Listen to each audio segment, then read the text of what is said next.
Hello, welcome to another live class.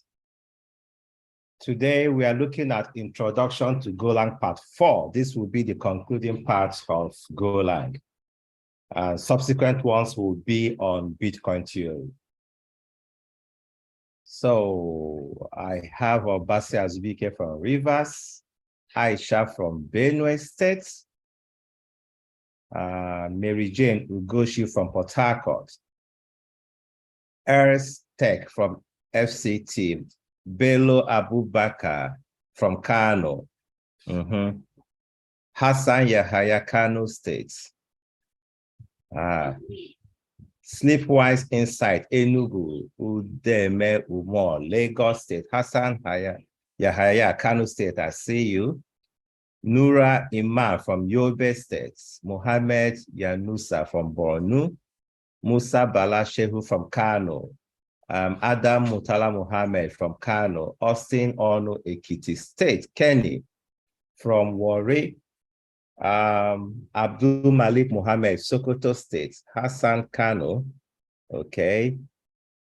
I can see Zainab Abdullahi from, I missed Zainab. Yeah, from Abuja, Zainab, can see you. Blessing Obo FCT, Joseph Zinsu, Lagos State. Abubakar Muhammad, Bauchi State. Joseph Stephen Awai, FCT. Sonny Awonijo, Niger State. There's someone from Akwa Ibom. Aban Abasi Fred from Akwa Ibom, Uyo State. And Plateau is Ibrahim Umar Farouk. Okay. Jigawa, we have, I missed that Jigawa State. It's gone. Okay. I have someone from Oyo State here too. Afolabi Ogunkoya, Lagos State. Okay. Ekemini from Akwa Ibom, Ekemini Godwin. Haruna Saleh from Maiduguri, Joy Ogoshuku Oka in Anambra State. Mr. Kapman from River State. Richard Edip, FCT. So again, we are still transmitting live from Ikeja in Lagos State. As soon as we go into the second phase, we will be coming to cities around you because that's the time we'll have our meetups. Both me and the official from NITDA will be around during most of the meetups. So we'll visit most of the centers. So we have Emmanuel Abaje Kaduna, Buhari Biria from Castina, someone from Franco. Okay, my 2 cent is here. Shout out to my 2cent.io from Frankfurt. I'll be telling you more about my 2 cents along the line. Yahaya is here too. Okay, so first announcement again. We want to reiterate. You haven't been able to do your assessments yet, and there's a reason. So, like one Esther, shouted me up on Telegram, not just her, lots of people. We've made this announcement, but it seems they didn't get it. So I want to repeat. Assessments are locked. And why they are still locked is this. If we unlock the assessment, new people cannot enroll. And why are we waiting for more people to enroll? We found out that the numbers we gave scholarship and the numbers that actually enrolled in the fifth work portal, there's a significant disproportion between what's enrolled in fifth work and the number we gave scholarship. So we looked at what could be the reason. There could be many reasons. Some we are in school, so we're writing an exam. So maybe we are lots of stuff happen. Okay, that's fine.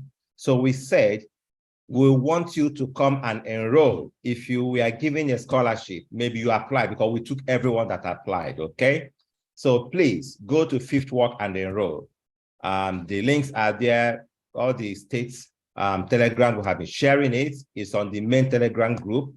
It's always even on the announcement page on academy.dominion.io. If you go to academy.dominion.io, go to the announcement page, you also see the link there. Sign up.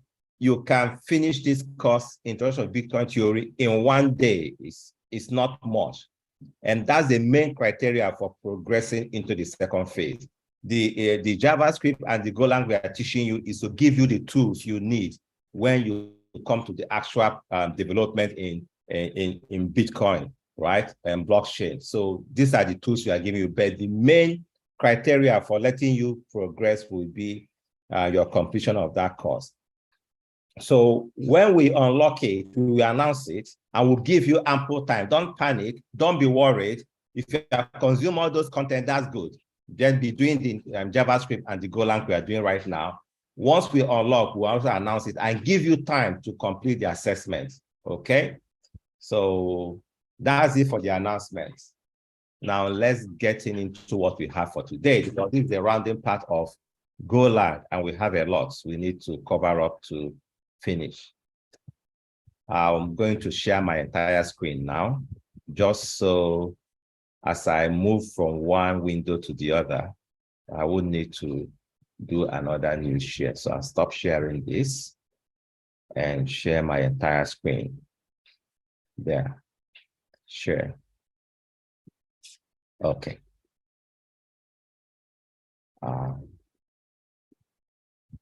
Right, so this guy should come down this or just minimize. See?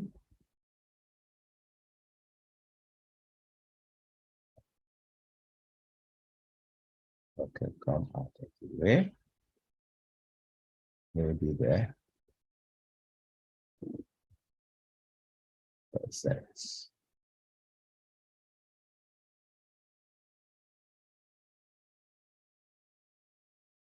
Okay, Introduction to Golang Part 4. This is the concluding part. And here's the overview of what we are going to do today. We are going to look at arrays, then we move on to slices, then we look at variable slices, we look at maps and structs. Let's dive in immediately. Arrays. If you have been following this course, you are no more new to arrays. We treated arrays in JavaScript, and it's the same kind of concept, but different implementation, different ways of, different style of trying to create an array. So we just have to learn today. How do you do array in Go? We know how to do it in JavaScript, right? Today, we are going to know, if I want to do array in Go, how do you do that? So what are arrays? Well, they are fixed length series of elements of a given type. That's quite important. In JavaScript, we described it as that it stores multiple items of a given type under a single variable name. So you get a variable name, let's say anything it could be addresses. Okay, address can be a variable name. So under addresses, let's say you have a project you're doing, and you, of course, in every project you have to store the address of the participant. When I say address, I'm talking of in terms of the public keys. When you hash the public keys, you have your address for whatever project you're doing. So you want to store addresses, and let's say you have 1,000 people, okay? So you just have a single variable called address. Under that address, you now have 1, 2, 3, up to 1,000 different addresses. So that's what we mean by say stores multiple items in a given type under a single variable name. I must say again, when you do array in Go, all the elements have to be the same type. So if you're storing integer, it has to be only integers. If you're storing float, it has to be only float. If you're storing strings, it has to be only strings. There's a difference. In JavaScript, we could mix things up. Yeah, in JavaScript, you could have we have an array. We store name, we store numbers. JavaScript allows that. But in Go, arrays in Go have to be the same type. All right. And elements are accessed using the subscript notation. We've seen that before, when you have the square brackets, open and closing square brackets. you now put the index. So if I put 0 under that, inside, I mean the first element, right? Because it's also 0 index, just like we have in JavaScript. You put 1 there, you want to access the second element. So that's how to access. You use a subscript notation. Now, elements initialize to 0 value. So in Go, whenever you declare an array, okay, you just declare an array, no value, you didn't initialize it. All the elements there are equated to 0. When I say 0, I mean 0 of the type. So if you're using integer, it becomes the normal 0 we know. If it's a string, it will just become an empty, just an empty string. That's what 0 means. So the type will determine what we mean by 0. Bottom line is no data at all, but it allows you to just initialize it to 0. That's what happens in Go. All right. So here's an example, arrays in Go. So we have package main. We know what that means already. For every Go program, you must have the package main. Then you have to import other modules. The module we've been using so far is the FMT, the format module. We've seen it. It has a printf, it has a scan, it has a scanf. We did stuff with it yesterday. Yesterday we did the whole printf and scanf. So we have the import. And then you now call the function main. That's the entry point to every program in Go. Same thing in C. If you come to C, you can declare your prototypes, then you have to declare main. Once you call a C program, it looks for the main and starts from there. Same thing with Go. So it has to look for the main function. So we have the func main. And over here, we declared an array called X. We say var array, var X, then in square bracket, we have 5 and int. Let me explain what that means. You just say variable X is an integer, but what kind of integer it is an array. That's the square bracket. Now you put a number there. This number means an array of 5 integers. So X can take 5 integers. Once you declare this, it goes to the memory and reserve 5 memory spaces where you can store integers. And of course, depending on the machine you are using, we can use the size of to know how many bits does it use to handle integers. The size of will tell you. So that's how to declare an array.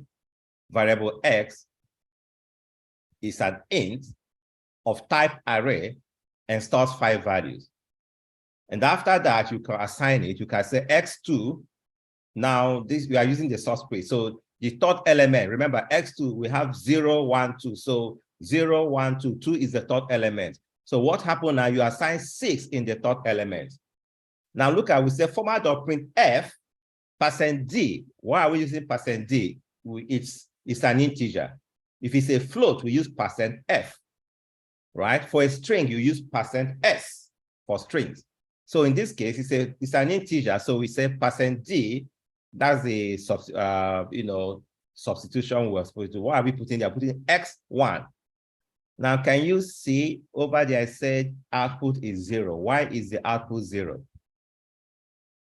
Remember, we are trying to print x1, but we only assign x6. Now, remember what I said, whenever you declare an array, it assigns 0 value to all the elements. So if we print x1 is 0 because nothing has got, but if we print x2, we'll have 6. Okay. Let's do one more slide before I go into do that. So we have what we call array literals. I think it's fine if I just get in here. Let me call up, I have my code editor. I'm using VS Code. Most of you have been using it. VS Code. I have folder array. Let me just remove everything I have there. We'll start it over from scratch. So where am I? PWD, I'm inside the Golang array. So I move one level up. CD ... Take me out of that place. PWD. Now I want to remove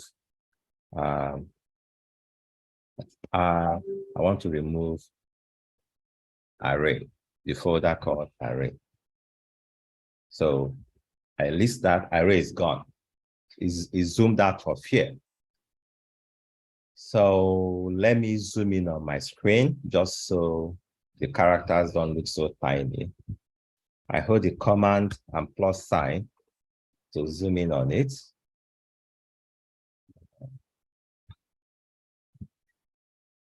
Okay. There we go. So let me close this Explorer just so we have more space. That's for you. I clear my terminal. Okay, we are fine. Where am I? PWD. Please, if you can only do I think PWD in Linux and Mac. So in Microsoft, you have your CMD command, and you also have PowerShell. Yeah, I've been looking for, thinking of this was the last class, PowerShell. So PowerShell is a more powerful kind of emulating terminal thing built on Windows, right? Yeah, but we are using VS Code here. So what I want to do is to create a new folder called array, so we can put all our codes for today inside it, okay? So I'm in my Golang folder already. I just have to make directory array. Now you know, for you, you can go to Explorer here. Let me click the Explorer here. You go to whatever location you want, and you use this icon here to make a new folder, okay? But I'm closing this just so I have more room for visuals. So I'm making a directory called array. It's the same thing if you create it with the Explorer, it's the same thing. So I'll go into array by saying cd array, change into directory array, cd array. I mean, no error, which means I'm there. I can confirm that. Yeah, I'm inside array. Okay. So while inside array, we want to create a file, and this file, we want to call it array.go. So I can use touch array.go, enter. Okay. So here am I. What's the first thing we do? Package main, right? Yes. And then we import our module fmt, yes. And then we have to declare our main, right? And how do you do that? Func main. It doesn't take any arguments there. We open the block that will hold everything under this function. Okay, so let me get back to our code. What we're looking at. Yes, we want to create an array via x int, and we play around with it a bit and see how that works. Okay, so get back into my code editor. Okay, we are writing here. So we say var x equals, first of all, it's an integer, right? But what kind of integer it is an array. That's it. And because we are creating an array, you have to put the size. So what's the size of this array? We said 5.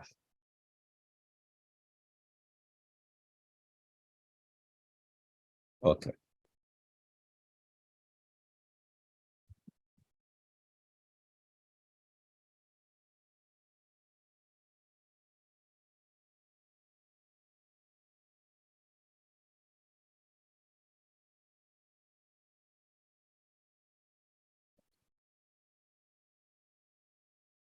So we are only declaring, we are not equating anything. That's why I had that. So we just, at this point, we just declared an array. Var x is an integer, an array of integer that takes 5 elements. Why did code editor put underline here? You can read and see why this is here. It says x declared but not used. So it's not a syntax error. We have declared x, but we haven't used it in the code. So whenever you declare an element, you have to use it. If you don't use an element, don't remove it from your code. That's what it's saying. So you can skip this for now. It's not a big error. Look at FMT too. FMT here is underlined. You know why? We imported it, but we haven't used it. The moment we use it, it will go away. So if you are coding and you see this little thing, just put a placeholder there. It will read why.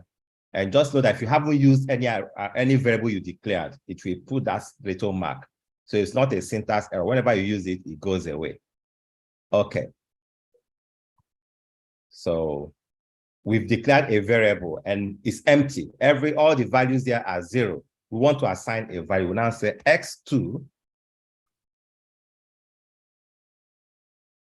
X2, what are we putting there? We are putting, let's say, 6. I think it's 6 I have there.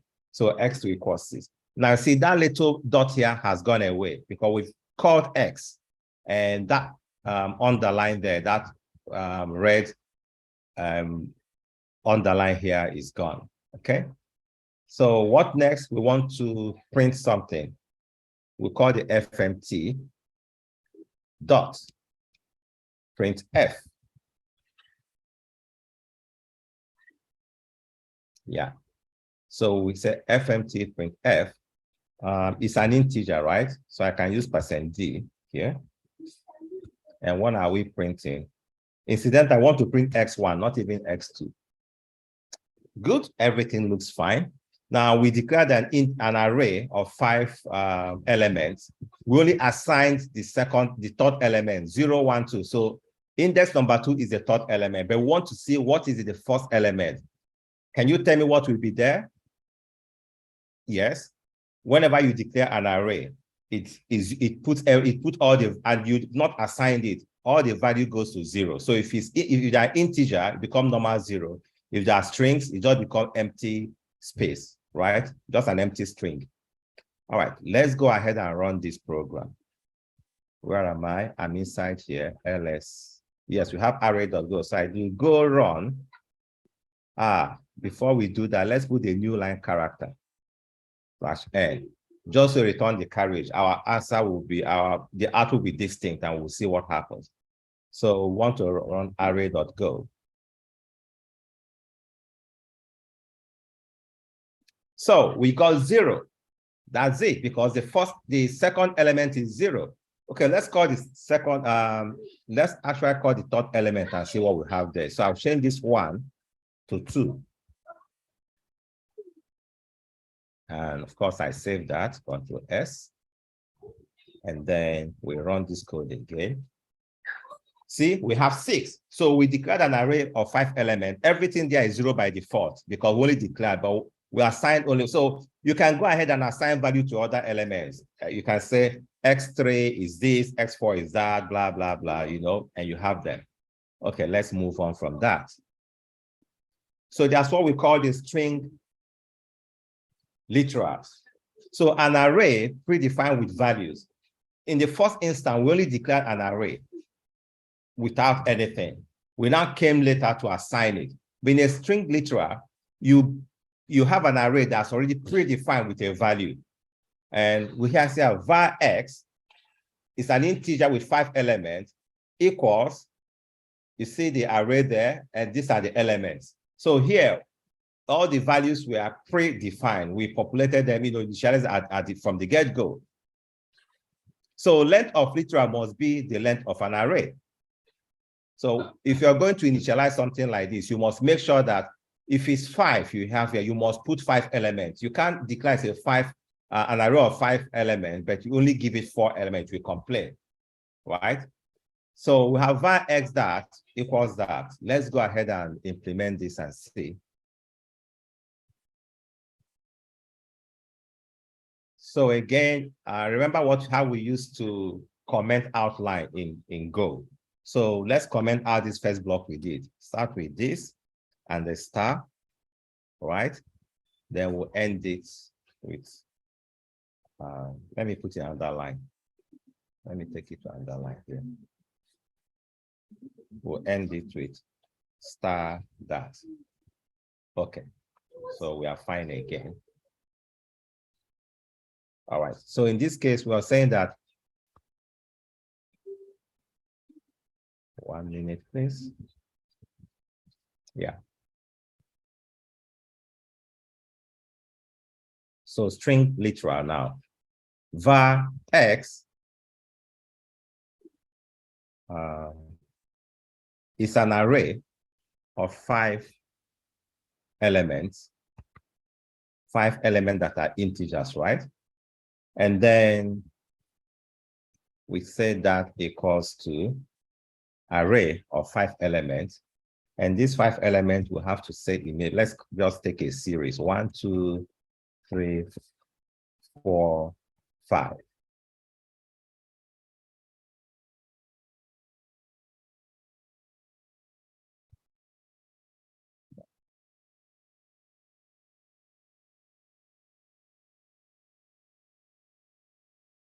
Okay, fine.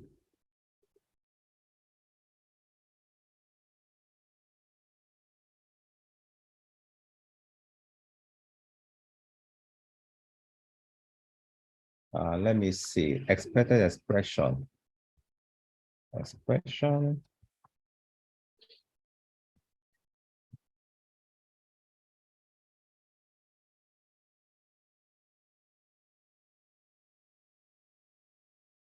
I'm not sure why.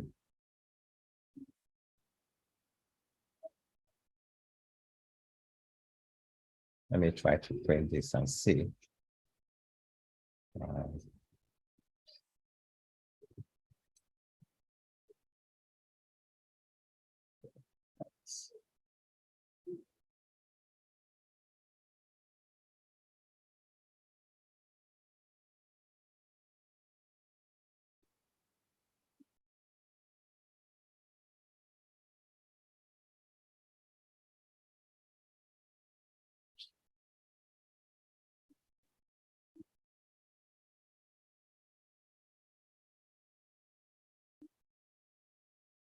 I think this will be resolved in a bit. Let me just move on to the next one, and I'll come back here again. 1 minute, please. Okay. So with predefined value, I see why we have that little mark error there. Rather than waste all time there, as I move on, I think that will become clear in the next slide. So length of literal must be length of array. The important thing is here, if you're using 5 integers here, then you have to set all 5 at the same time. So there's another way you can also define an array by using the ... So it's a keyword. ... is a keyword. Now the difference in this one is you don't state the number of arrays. You don't state the number of elements. It allows you to initialize. If you put 4 elements, it becomes 4. If you put 5, it becomes 5. So this ... stands for, it could be anything, right? So you are not predefining it. In the first instance, you have to state the number of items in it, like here we have 5. But in this case, you just put ... and it works. So let's try this out and see. I'll comment this out now. Use a single line comment because it's just one line here. And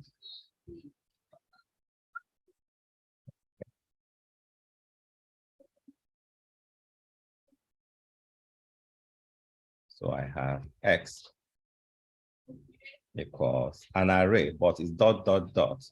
Okay. And remember, we are declaring and we use the column equal sign here. So we have 1, 2, 3, 4. Okay, so I still have these red dots. I didn't try this out earlier on, but I still have this red dot here. And that's fine. We will resolve that before the class gets over. So just know some other way you can declare an array is by using the ... Using these 3 dots mean you are not saying the predefined array number there. It's when you put the values in it. Whatever values you have, like the number of values, it becomes the length of the array. Okay. Unlike in the first instance where we have 5, you must supply 5 elements in it. But in this case, you see the ... and it assumes the length of the values that you pass into it. That's the second way of declaring an array. All right.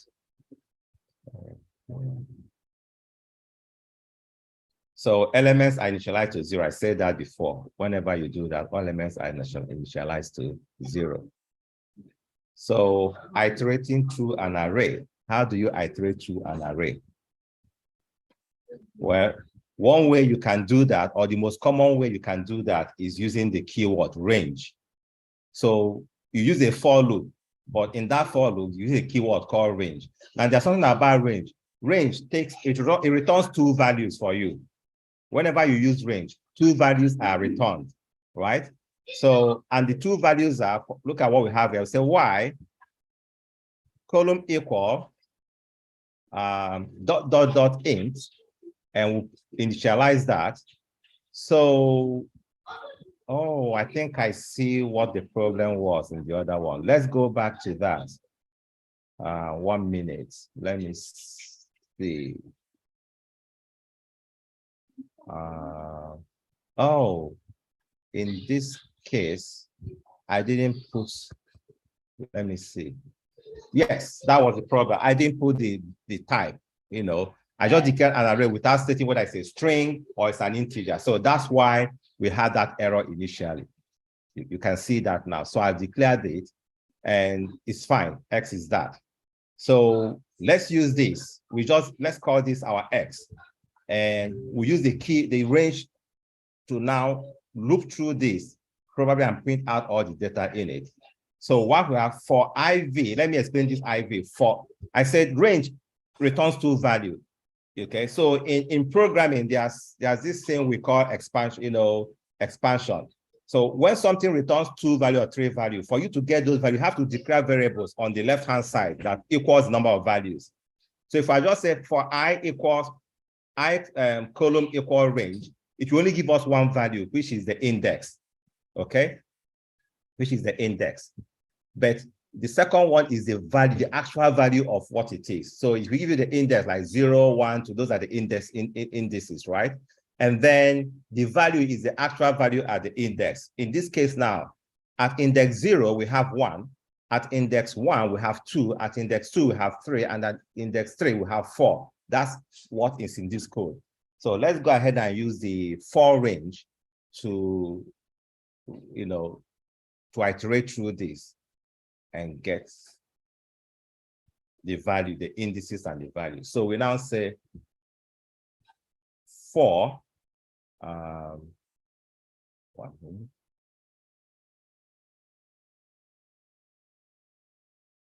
Okay.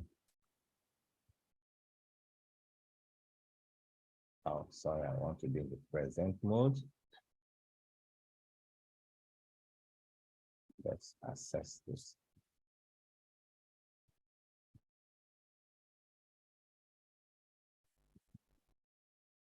Okay. So I and V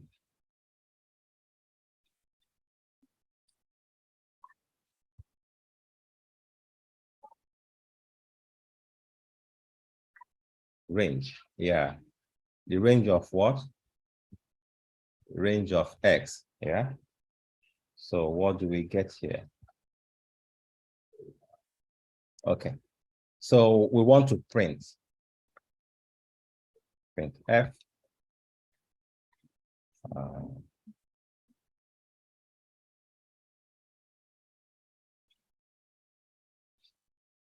Okay.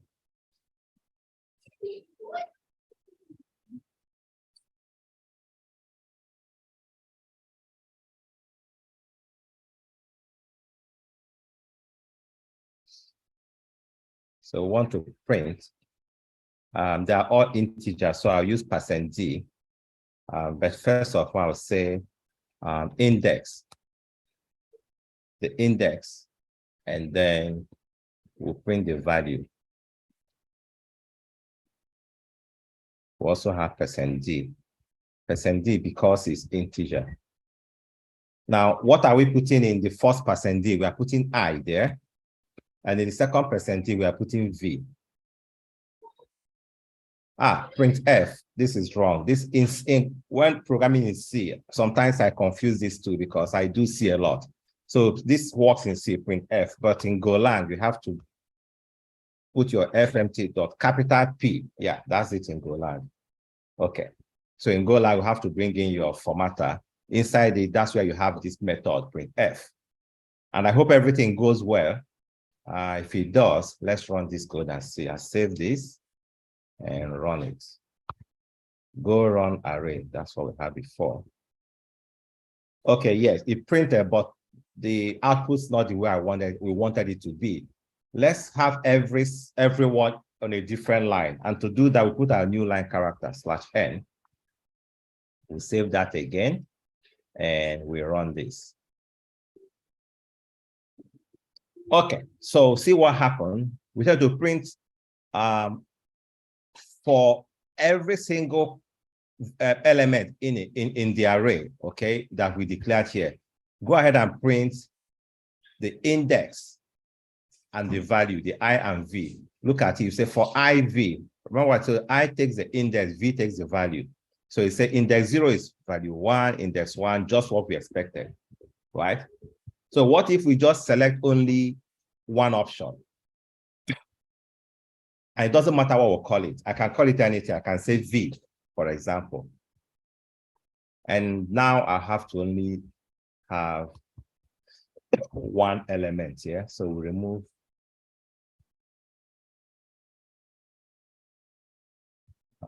remove this. Yes. So let's say rather than collect IV, expand, our variable to be able to handle all the output. Range has two outputs, the index and the value. But now we're only picking one. Let's see what it gives us. It doesn't matter what you call it, V or J or whatever, doesn't matter. So let's run this again and see. So it gives us the index. Don't mind the index, I use index. I give us 0, 1, 2, 3. We know that 0, 1, 2, 3 are the indices. So the first thing you collect is the index, the second one is value. It's left for you to have a variable that will assimilate those outputs. That's why we have IV for I and V. And in that case, our index is this, and our value is that. And we have to give I and V here. I made a mistake. Yeah, %D, sorry. I have %D here, %D. Okay. So we have two placeholders here to be substituted. We must have two parameters that will go into each of them. And that's how it works. Okay. So our range returns two values, the index and the element at the index. That's what it does. You can use range to run through that. Now let's look at slices. Slices, they are dynamically sized, flexible view of the element of an array. See it like a window into an array. So you have an array. Let's say an array is 7 elements. So a slice is just making a window, just go into the array, make a snapshot of one part of the array. It could be part of it, it could be all of it. A slice can cover the entire array, but a slice must be based off an array. It doesn't stay on its own. So even if you are creating a slice by itself without stating any array, it will create an array underline, under the hood, and then make a window of that array. So one thing with slice is that it allows you to, to change the size of an array dynamically. Now, array, normally you can't, if you declare array 5, that's array 5. Okay, but for slices, you could have an array that is 5. You now take an array that's only 3. You can take an array that is the whole length, which is 5. So it's flexible. So it's variable size up to the whole array. The pointer indicates the start of the slice. So when you declare a slice, wherever it starts, that's where the pointer goes to where it started, and then from there it goes contiguous up to the other place. So the length is the number of elements in the slice, and the capacity is the maximum number of elements. Let's see the next slide so you understand this. So there are two things about slices. There's the length property and the capacity property. That's the two things we need to know about. Here it is. So here is an example of a slice. So we first make an array. We know how to declare array now. We're using the shorthand method here. Array, column equals, ... This is a string. The one we made before, we call the integer, but this now is a string. And you can see we pass string there. If you declare a string and you pass an array, if you throw error, it won't go through. Now look at the slice. S1 is a slice. And how do we know it's a slice? Look at it. It's making, it goes to the array. ARR is an array. R is an array, okay? And it goes into array and only take some portion of it. It takes from 1 to 4. Remember, 1 is the second element. 0 is the first one. So 1 to 4 means B, C, D. The fourth one is not part of it. Okay? So index 4 here, it says 0, 1, 2, 3, 4. Index 4 is E, but E will be part of the slice. Is the number before the E, the element before the E. So it starts from the index where the pointer is pointed. In this case, S1 starts from B, C, D. Okay, look at the diagram. So I have an array, A, B, C, D, E, F. The entire block here is an array. Out of that array, we now make 2 slices. Slice 1, oh, this is wrong. I will have to update this. S1 should be 1 to 3. 1 column 3. This is a mistake. I'll correct that. Let me do that right away. Just so.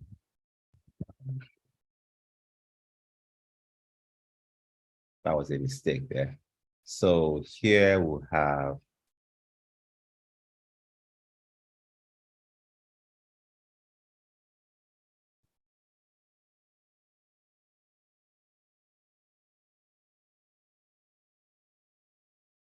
oh, sorry.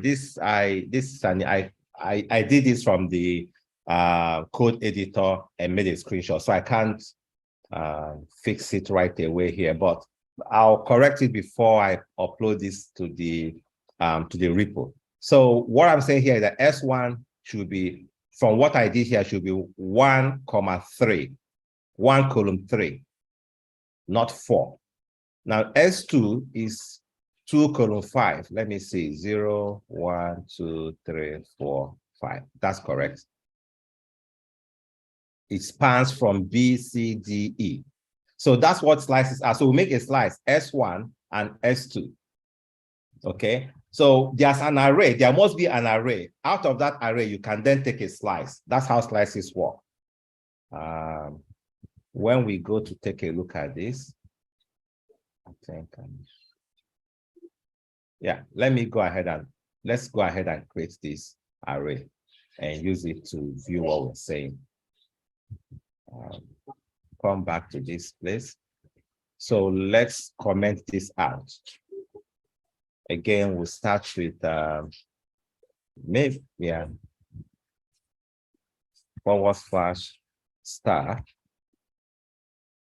and we'll end that here, */.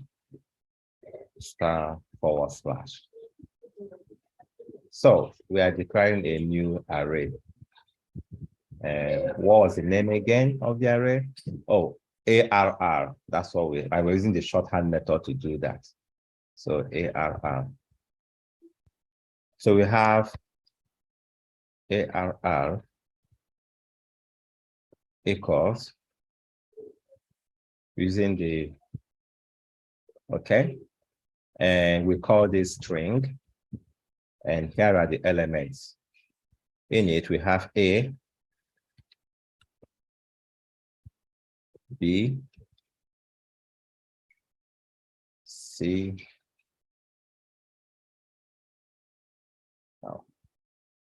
D,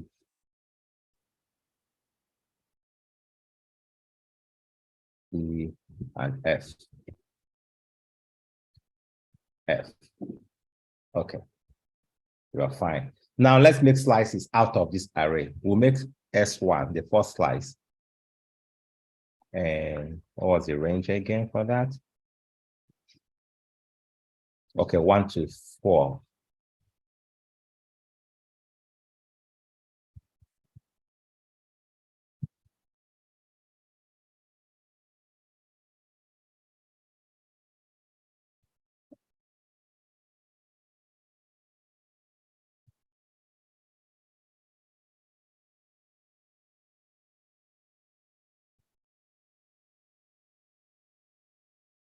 That 1,4. Yeah.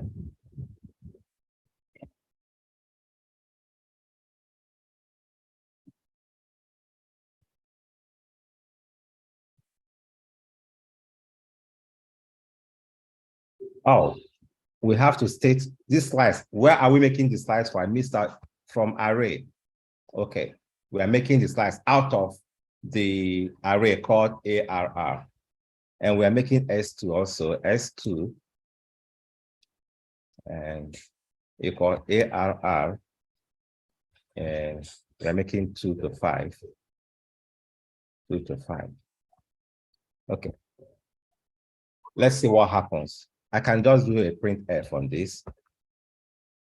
fmt dot printf, right? Let's just print S1. So S1.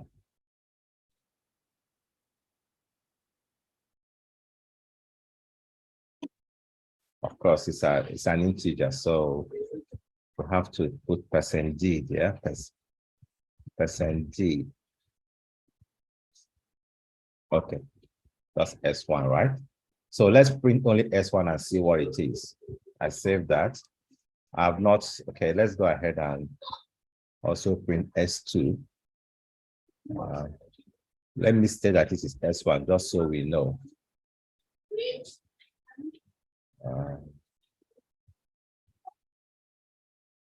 S1.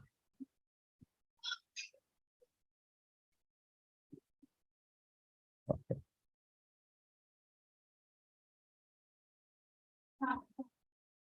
Same thing here, fmt dot printf. And here we have S2, %d also, %d,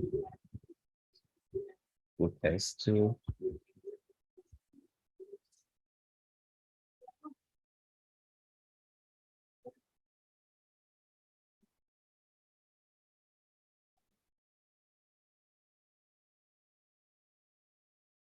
Something's not right. Why?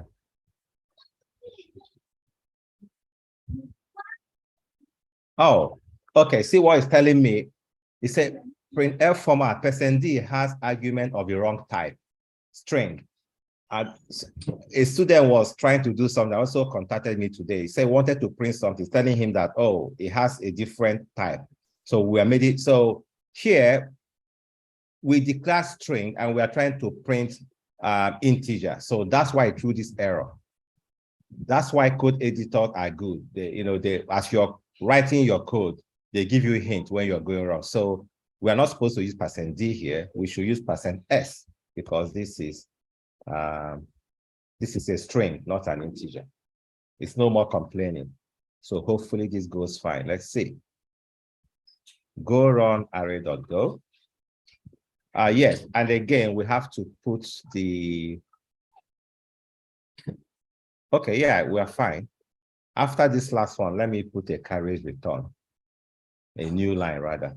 So Control S, let's run this again.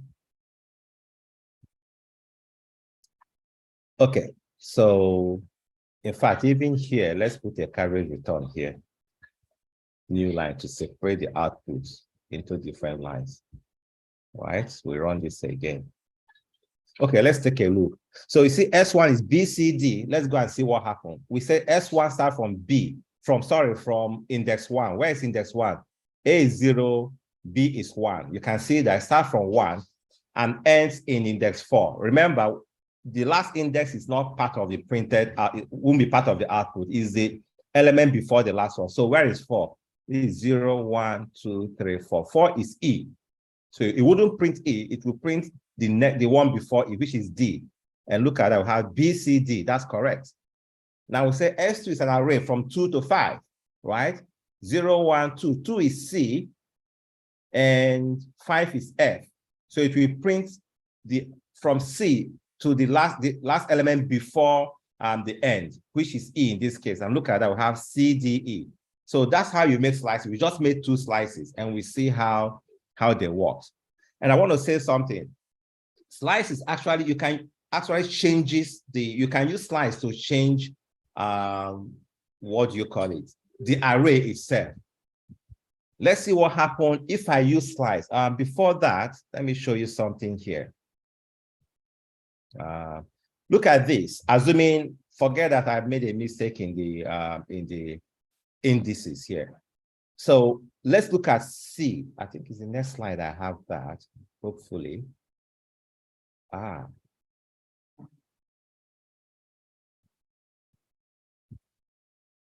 Okay. I think I have a slide on that. When I get to that slide, I'll talk about it. So let's just return to this. Yeah.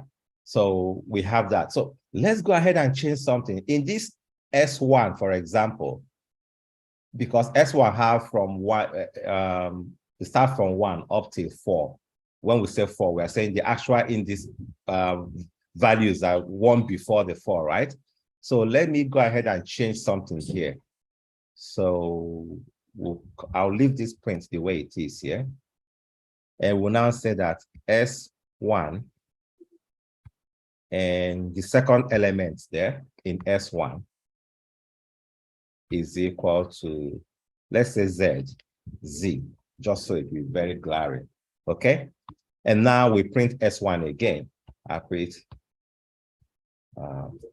fmt dot print F. And what are we printing? We're printing a string. So I have %S and I pass S1 there. Okay, so I have this. I just want to see this array. Let's see what happened. We came and changed the second element only in S1. Let's see whether it affects S2 and array itself. So I run this code again, go run that.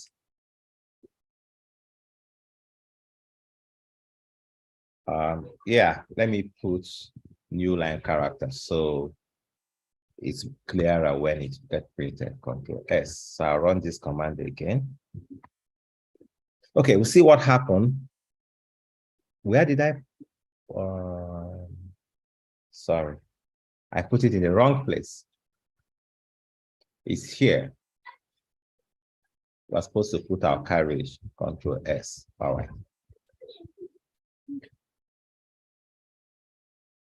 Okay, now see, S1 is BCD, but we changed it. We changed the last thing here to 0, 1, 2. We changed this 2 to Z, and now we have S. We are printing S2. Sorry. Yeah, let's print both of them, S1, S2. See what I did. So this is a common mistake. No, it's not a common mistake. It's fine. So S1 equal to Z. Yeah, BC is correct. It's fine. So S1, we change the last value here to Z. You can see it. So let's print the entire array and see, did it affect everything? So I say fmt dot print F. Yeah. Again, we are printing %S. And we are passing ARR in it. Okay, no. Let me print S2. S2.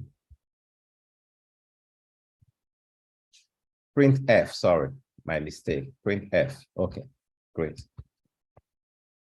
Yeah, fine. So I'm printing out the entire stuff. Again, I put my new line character here. It's N. Save that. And we run this code. Okay, now see what happened. We changed S2. We went to S2 and changed the one element to Z. See the original array. That element has been changed. Before we have A, B, C, D, E, F. But because we changed D to that, see what happened. If we print S2, it will reflect also. Let's print S2. fmt dot print F %S, right? With a new line. and we are passing in S2 into that place. All right, save that and run again. Okay, so before S1 is B, C, D, and C, D, E, great. But we went to S1 and changed the value. It affects every other thing. It tells you, we said slices are just a window into the main array. So it's whatever you do there affects the main array. That's all I'm trying to show with this. So just by going to S1 and changing something, it affects the value of S2. Anyway, we won't say that it affects the original array because S2 is just looking at the original. So whatever is there, so you can use either S1 or S2 to vary what happens there. Just know this behavior. Don't think that once you make a slice, whatever you do there, just stay on that slice. No, it's just a window into the underlying array. That's what slices are. Okay, back to the slide now.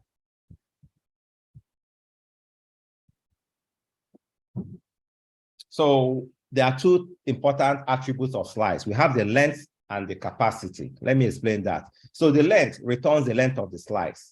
If the slice is 4 elements, it returns 4.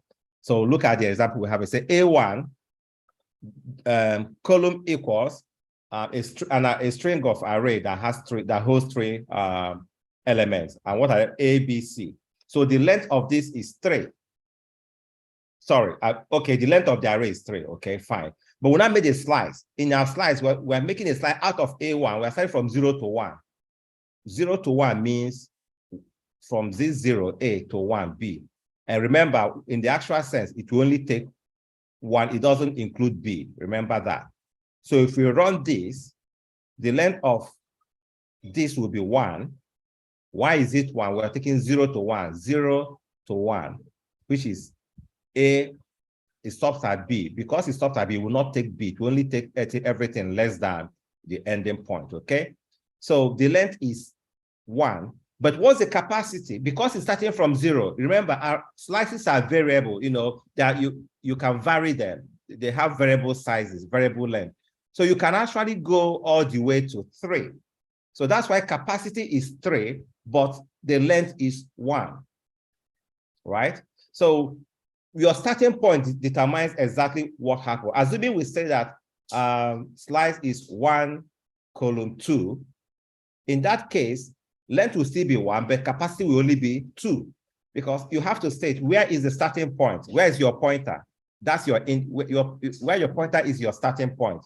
So for, let's say an array has 10 elements, and you'll make a slice that starts from, let's say, 5, all right? So it means it's starting from the 5th element. The capacity, it will be from that 5 to the end, which is 5. So that's the maximum capacity you can have. But if you take a slice of from 5 to 7, for example, you're having 2 elements, that the length is 2, but the capacity is 5, right? So they can vary, length and capacity. They are the two properties we use in arrays, sorry, in slices. Okay. Yeah, that was the slide I was looking for before. So look what happened here. We have S1 just covering B and C, right? And we have S2 covering from C to E, right? And when we change, if you print S0, yeah, so S0 here, yeah, I made a mistake in indexes. I'll correct that, like I said. But what we're trying to say here is that, yeah, for S2, the 0th index is C. Then for S1, the first index is 1. It's still C, sorry. So there are windows. We made a window on this. S1 starts from, we already know it started from this place to that place. So in the S1, the first index is C. And for S2, sorry, in S1, the second element there is C, right, which is S1. And in S2, the first element is still C. So, and depending on which one you're referring to, you can use it to manipulate what's in the underlying array. Okay. So let's look at slice literals. So they can be used to initialize a slice.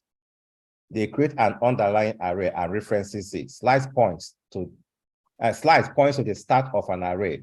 Length is the capacity. I've explained the length and the capacity. So how do we know this is a slice? Look at this, SLI, column equal, blah, blah. How do we know this is a slice? The only way you know it's a slice is because in this square bracket, there's nothing inside it. There's no dot, dot, dot. If there was a dot, dot, dot, we are declaring an array. Or if there was a number and an integer in there, we are also declaring an array. The integer says the number of the array. But in this case, it says slice column equal just an array with nothing inside it. It means you are making a slice. So if this array does not exist, slice will create an array behind the hood and then make a window of that array. That's what happens. So the only way you know it's a slice is here is empty. Tells you, oh, you are dealing with a slice. If here wasn't empty, you actually declaring a variable. So that's something you want to take note of. Okay. So how do you make a slice? Other than that, you can use the make command. So you create a slice using the make command. And there are two methods in this.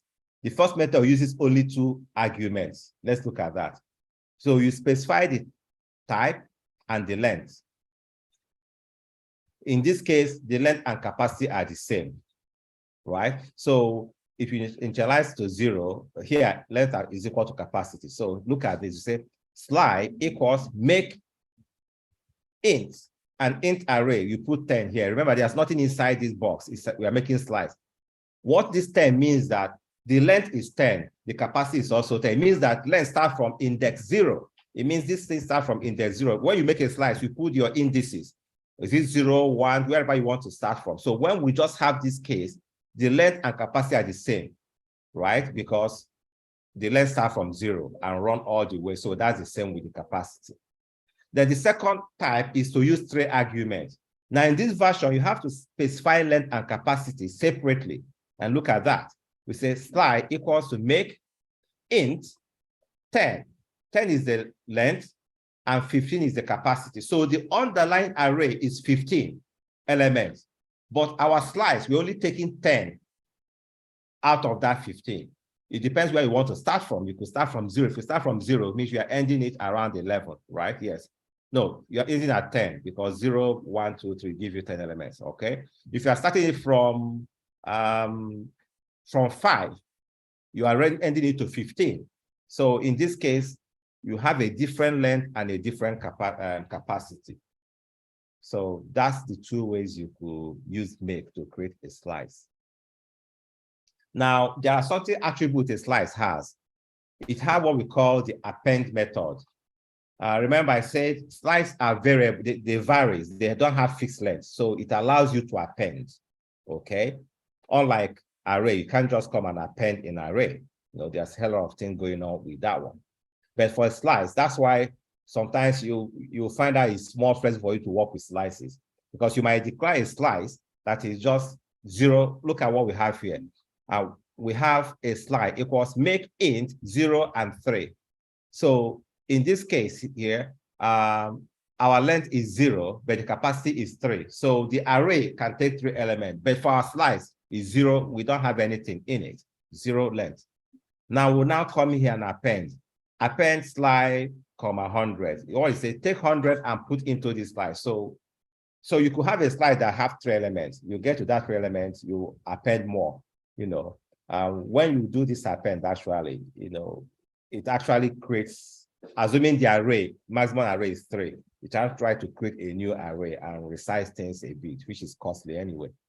Okay, so that's 2 ways. That's one way you can add element to a slice, just say append.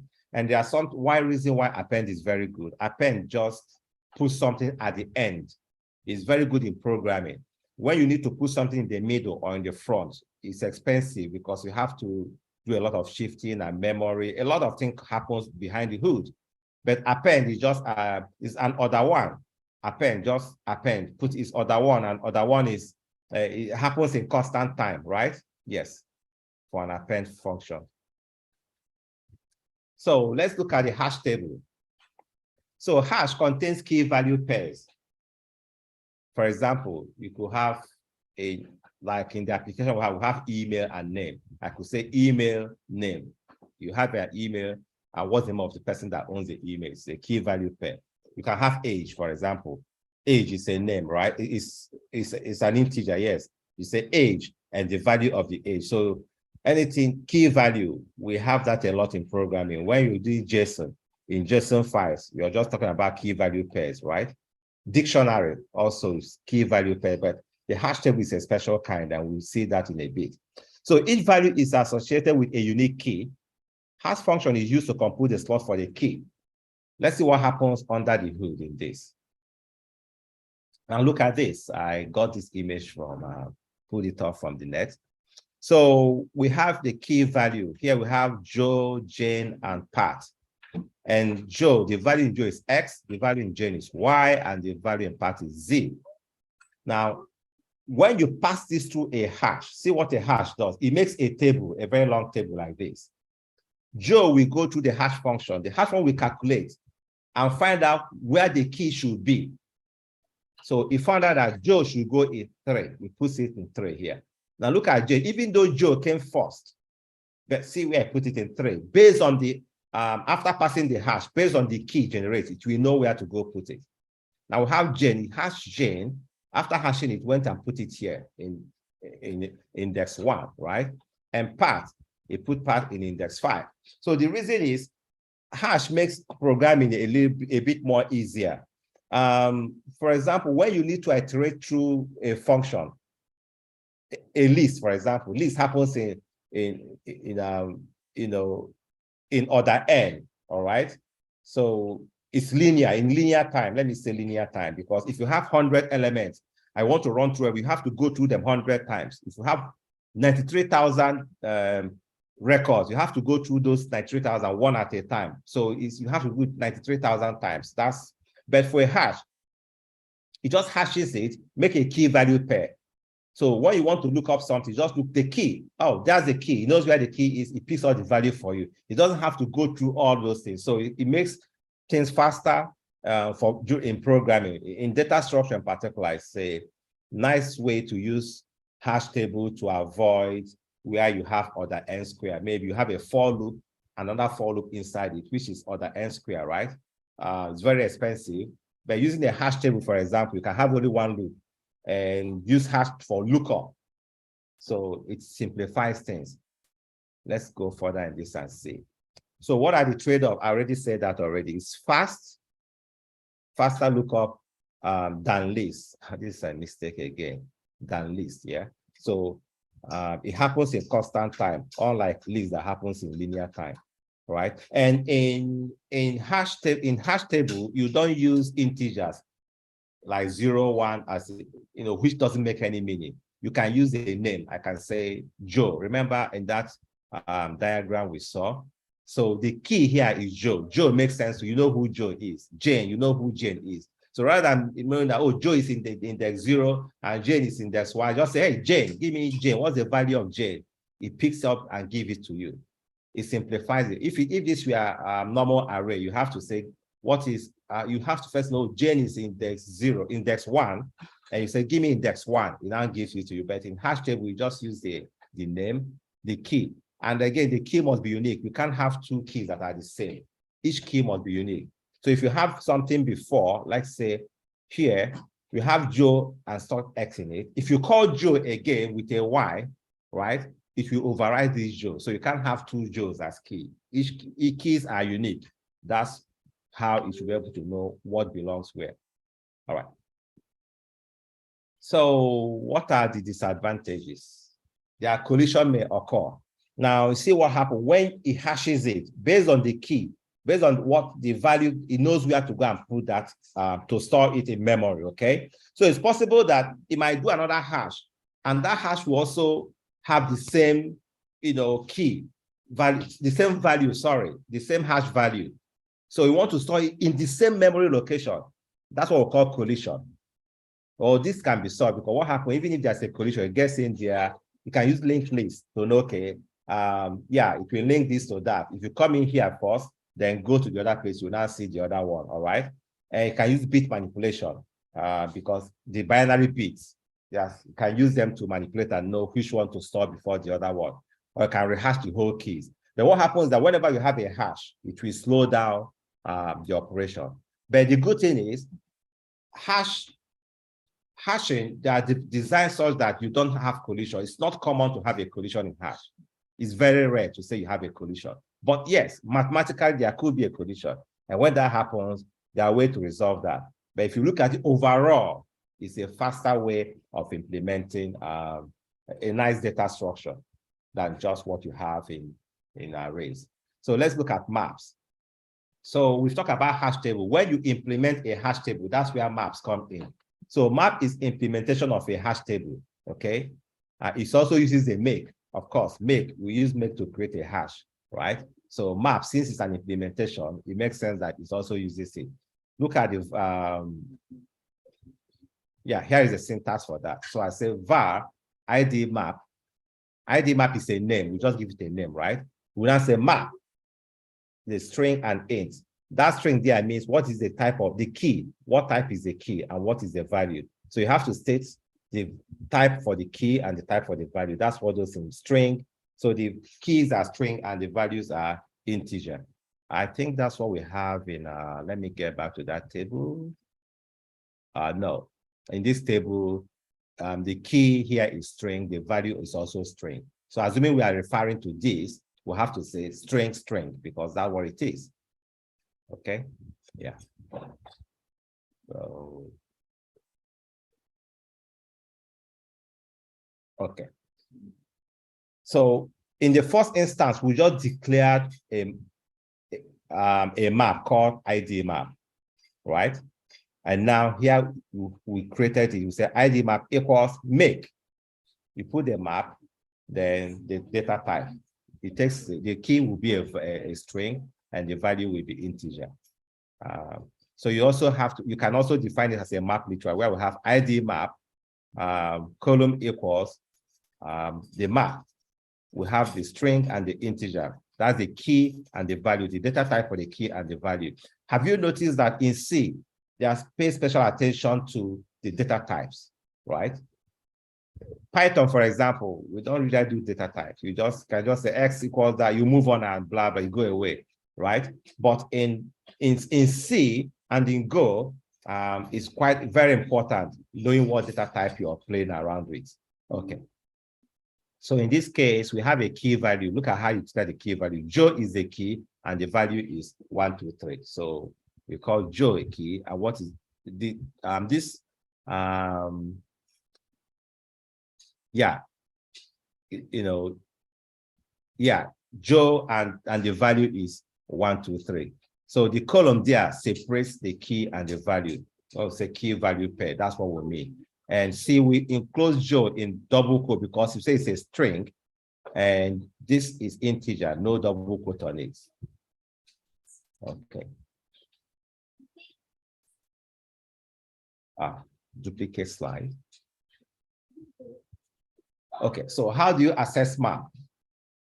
So referencing a value with a key, I said it before, in hash tables, you just reference your value by the key. You just call the name of the key and it gives you what the value is. So in this case, we say fmt.println. I'll just rush through this and if there's time, we'll come back and practice this. But yeah, all the codes here worked out fine. So we have fmt.println, ID map, Hassan. In this case, we'll get 0 because Hassan doesn't exist in our format, but you can create one. Let's say when we're going to do the exercise, we'll create our own and use Hassan over here. So you can also add value, a key value to it. You say ID map, the key is Kunle, is equal to the value. Remember, we're putting integer in this, all right? So the key is Kunle and the value is, so when you do this, Kunle doesn't exist in it. If we go to that map and insert Kunle and put the value in it. So how do you delete a key pair? Just call the delete function. So it's a function. So it's a function that has been written. Once you pass the map name, right, ID map, and you pass the key, it will go in there and delete. The mechanism of deleting this has been encoded under this function called delete. If you want to look it up, you can go to the implementation and see how it was implemented. Yeah, something you can also implement anyway. All you have to do is to get to wherever it is and, remove the pointer to it, make it non-existent anymore, and that's it. Okay.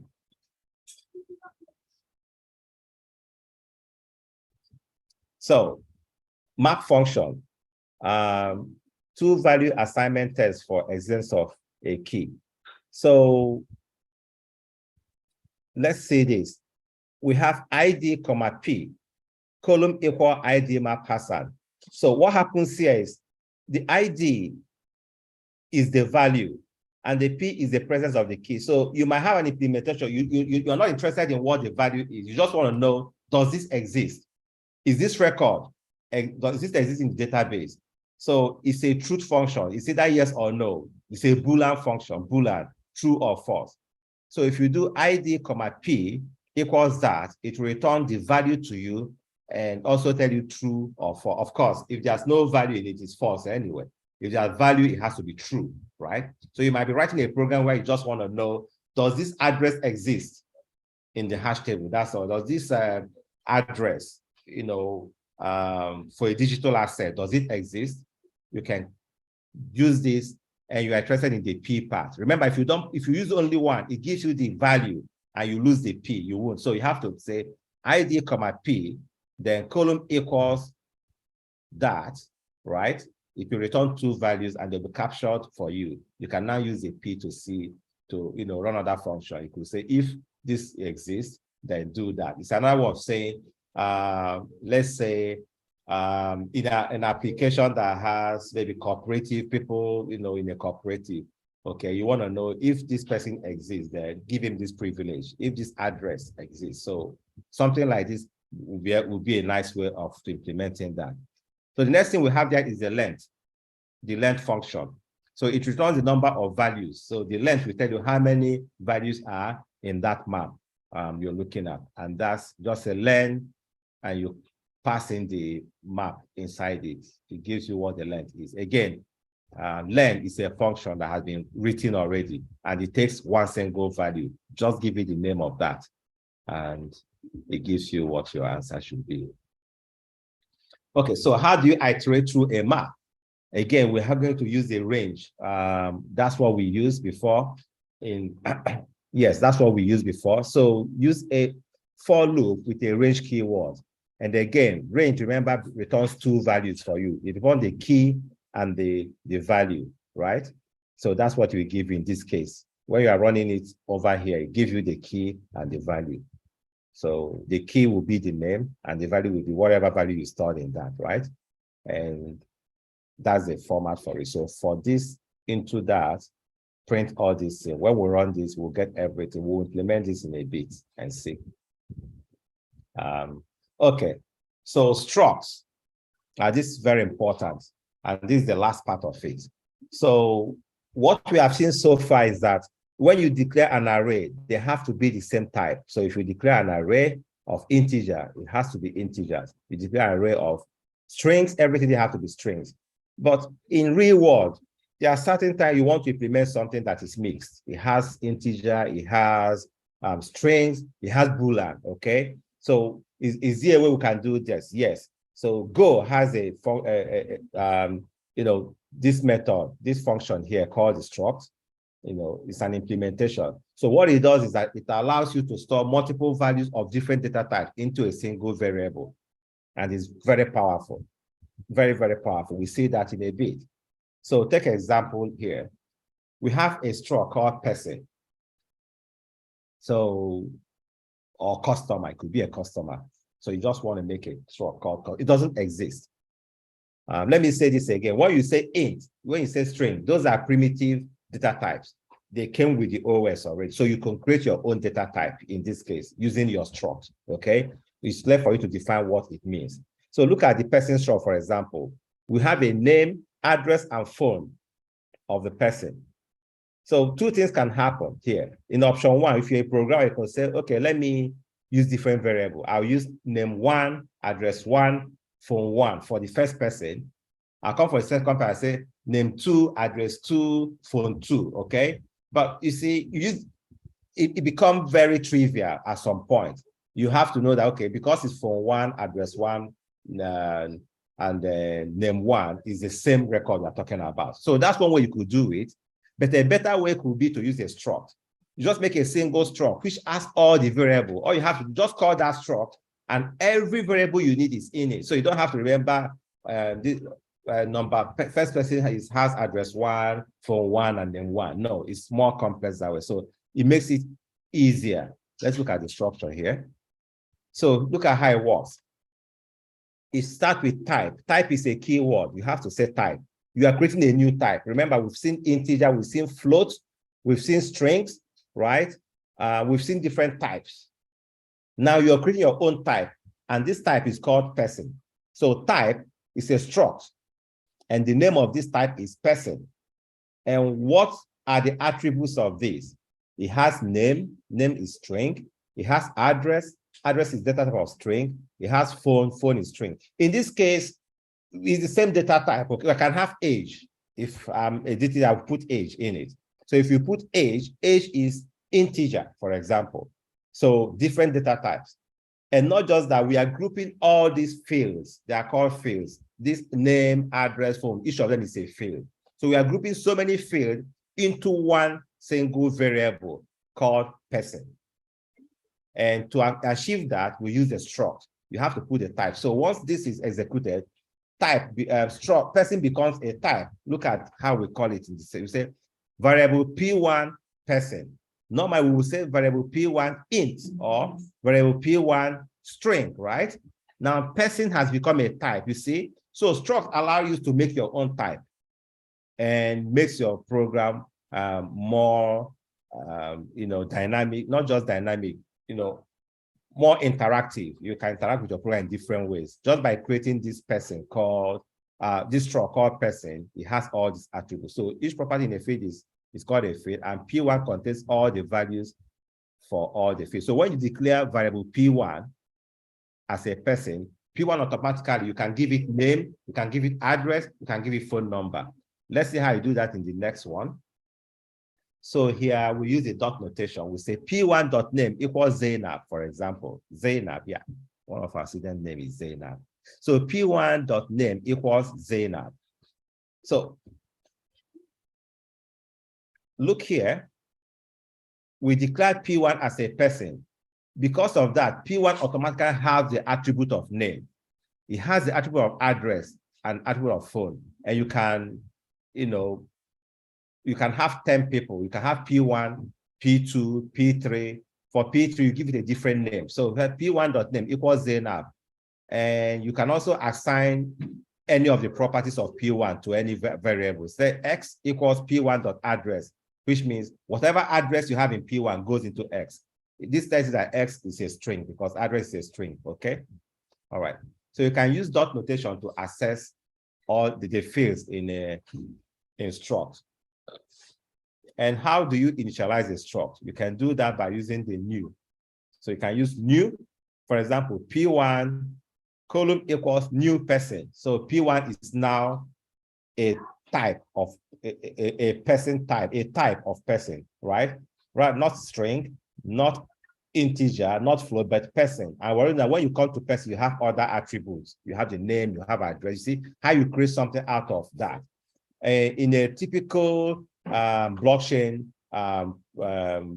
app or something like that. So you have struct. We use struct a lot. We use struct to create different attributes that's supposed to go with a particular entity you want, right? So that when you call that, you can access all those attributes from it.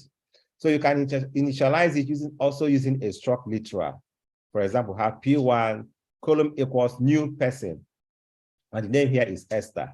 Yeah, one of our students also is Esther here. So the name here is Esther, and address 7 Aguda. I just made this up, and phone 123, right? So remember, you have to, it's a key value pair. So we have new person. The key here is the name. The first key is the name, and the value is Esther. So it will store Esther under the name for P1. On the address, it will store 7 agodama under the address for P1, and for the phone, it will store 1, 2, 3, 4 under the for phone. So P1 has all these attributes. You can also make a P2 with different. So you now see what you call P1, it has all those attributes. You don't have to say, okay, P1 is name 1, name 2, name, address 1. No. Just call P1 and all the attributes about P1 goes with it. See how powerful struct is. Okay. Okay. I think I just have to rush through this so I make sure we cover everything we're supposed to look at. So we've finally gone to the end of it. Let's go back and do some implementation. I think that's it. Let's get back to, I do one on map and we do one on structs.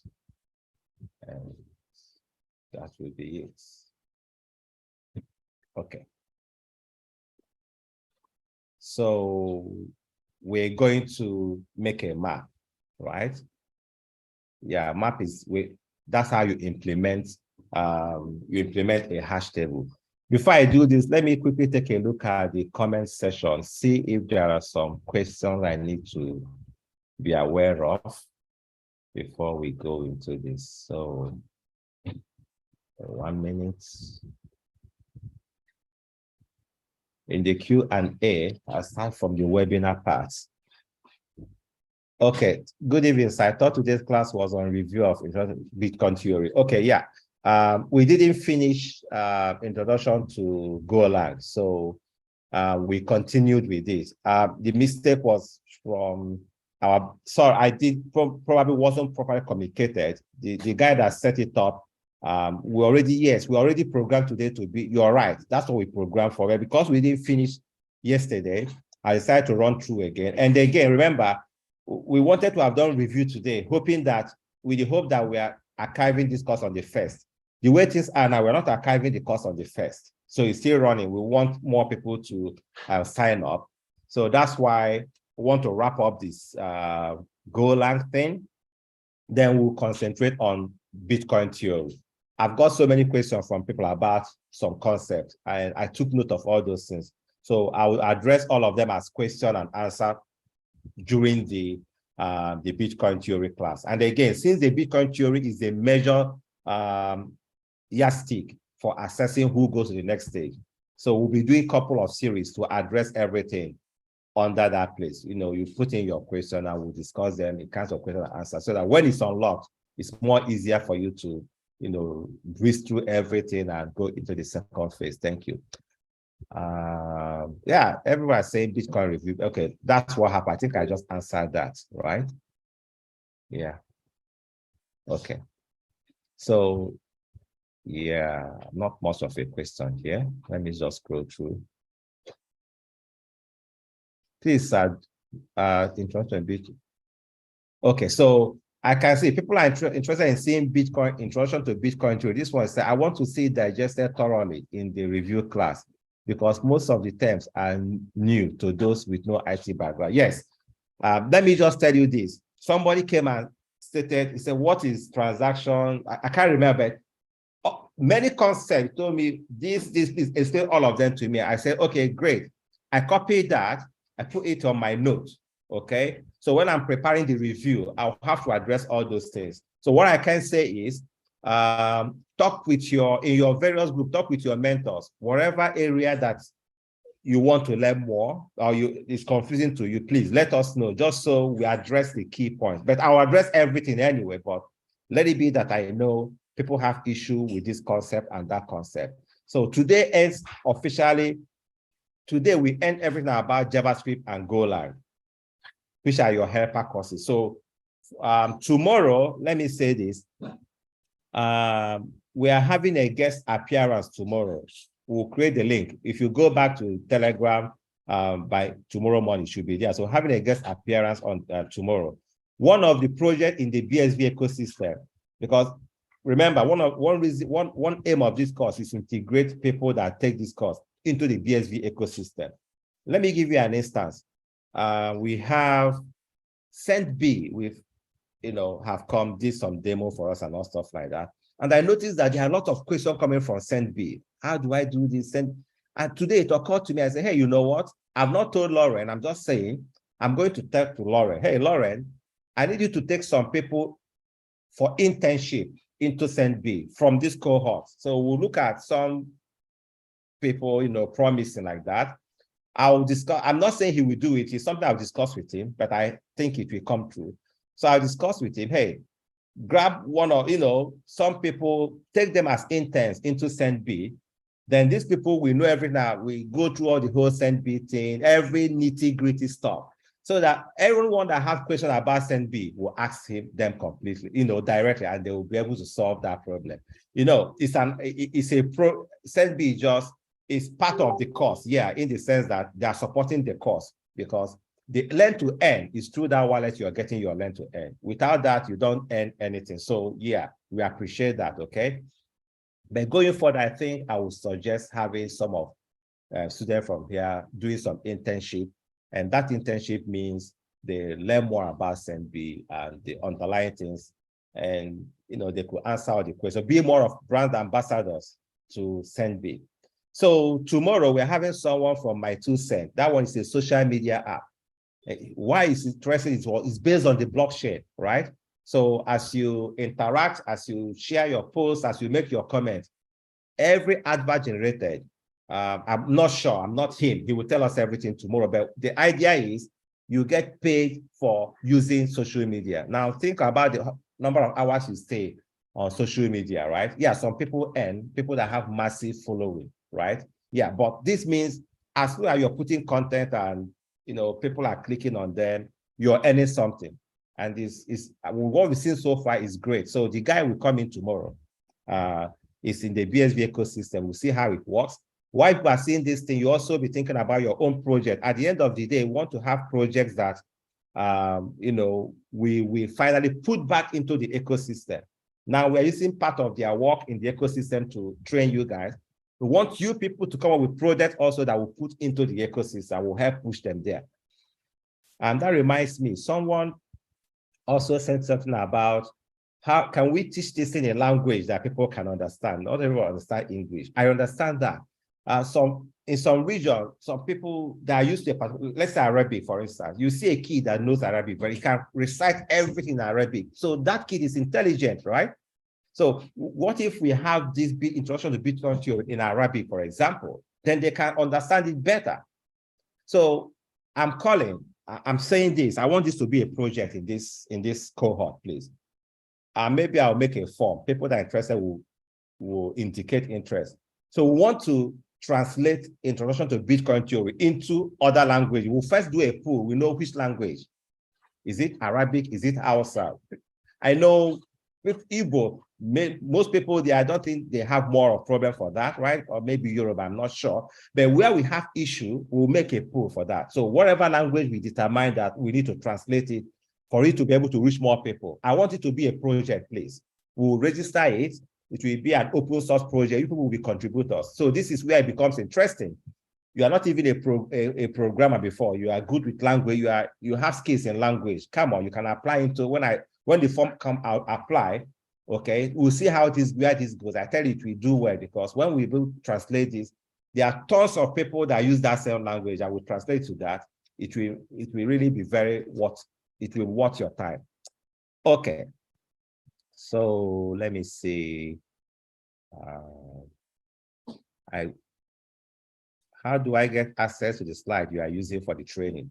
For the slides, every slide, I upload them into the course repo. Let me type the course repo for you. Let me come here and type course repo, just so you can see. If you're looking here, the course repo is https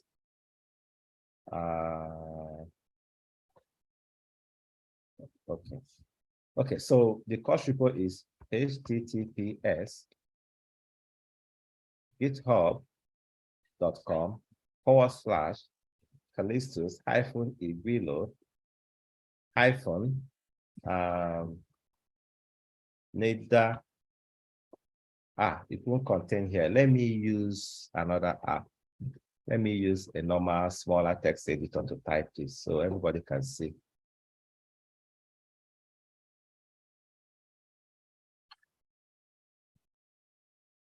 I zoom in on this, Control plus, plus, plus. Okay, so we have HTTPS. Yeah, github.com/Callistus-Iguilo NITDA blockchain scholarship. So, but .git, I expect you to clone, use clone, please. So what you do, you say git clone. First of all, install GitHub, Git on your laptop, on your machine, desktop, wherever, install Git. Then do git clone and put the whole of this inside it. Control C that, git clone, all this. HTTPS, git out of Callistus, or if you just go to Callistus-Iguilo, you look for NITDA blockchain scholarship. When you open it, you can now copy the URL for cloning. So if you do git clone, it will bring every material we have so far into your machine. The good thing is with the git clone is that next time, once I finish any class and I say I've uploaded the material, you just do git pull. Once you give git pull, it will update whatever thing that is new we have updated will be automatically, brought down to your machine. That's what happens. So you have the git clone and the git pull. Okay. Can we create a string and an integer at the same time in hash table value? Yeah. Like I said, in the hash table, the key, you have the key and the value can be anything. Your key can be an integer and your value can be integer. Your key can be string and your value is, so it doesn't matter, just state it. Let me open up the slide again. Here.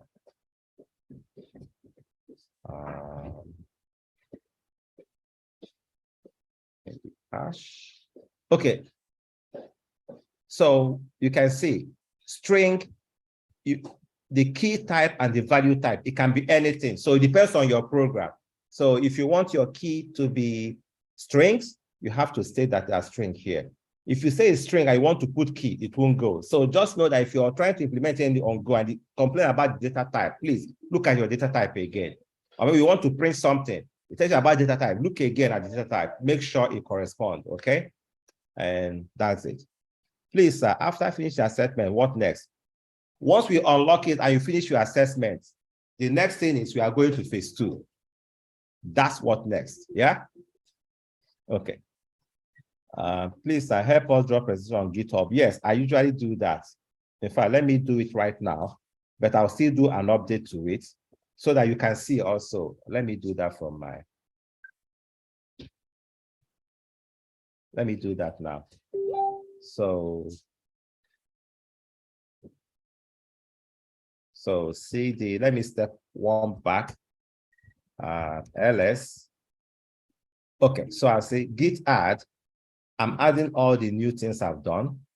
Let's just go out of the way for those that want to see what I'm doing. So I do git add everything, then git commit /m message. The message for this commit is add files.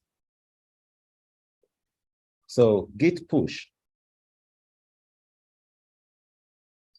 Done. So if you go to the repo now, everything I have, the slide is there right now in the repo. You go there, you see the slide. Okay. Okay. My dot loop didn't work. I wouldn't know why your loop didn't work, but if you can share your screen, my dot loop didn't work. You could make a screenshot of that and send to me via this. I might not answer immediately, but I'll answer it, okay? Sometimes I just bring out time and start going through all the messages I have. So you can do a screenshot. Oh, no. Please screenshot it and put in your Telegram group, your city. That's the best thing to do. Somebody will tell you why. Don't send to me yet, okay? Send it to your peers first. Let them tell you why it didn't work. They will solve it for you. Question, okay. Okay. I think our time is way gone. We're almost 2 hours on that. So every other, let me say this. I want to make a video for Bash for Terminal. I've got so many questions about Terminal. So I'll make a private video for Terminal. I'll put it in my personal channel. Then I'll share the link. So just so people can go there, people that have an issue with Terminal, you can go there and see. I'll do that this weekend. It's holiday. So let me also say this. We are coming, okay, tomorrow we are live tomorrow again. The SendB guy, no, not the SendB, my 2cent guy will be with us tomorrow. So tomorrow will be brief, no lecture tomorrow. There'll be more announcement anyway. Then we'll resume on the, is this second or third? I'll look at, let me see what the calendar says here. 1 minute, please. The calendar here we have, okay, okay, on the 3rd. So from the 3rd, we're resuming, and it has to be all Bitcoin. From 3rd, everything we are doing now with Bitcoin theory, no more JavaScript, no more Golang. So we do the whole of Bitcoin. Okay, we're going to call it a quit here. I was supposed to do some exercise, but they are self-explanatory. I have this slide on the repo already. So pull them down if you try to implement that. Let me show you this, please, before I round off. There's this link. Please go here. 1 minute, please. Let me show you this link. Here. So it's by W3 School, and it has tutorial. Most of the things we do, the struct is there, map is there. Okay, come here and practice some of these things. You will learn better trying to work them out yourself. Okay, let me put this in the material. Control C. Just so I'll send an update after this course. So I'll make a new, I'll make a new stuff here called, okay. All right, so I'll make what we call references here. I'll put that link here, please. But if you are watching this right now, let me put it back again so you see the link. Look at Control plus. No, the link is not expanding, but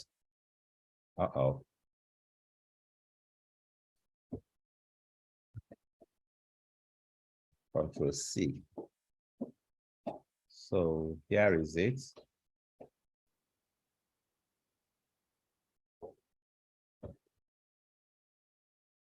So www.w3schools.com/go/ just go to /go. Then you see all the subtopics we've been doing. Please go. I encourage you, go there. I've looked at it. It's nice. Okay. You practice all these things we are saying, and I think you'll be fine. So we call it a quit here. Thank you for today. Tomorrow we meet again by 2:30. And we're having our guest speaker that will come in and share things that's going on in the ecosystem. So see you tomorrow again. Bye-bye.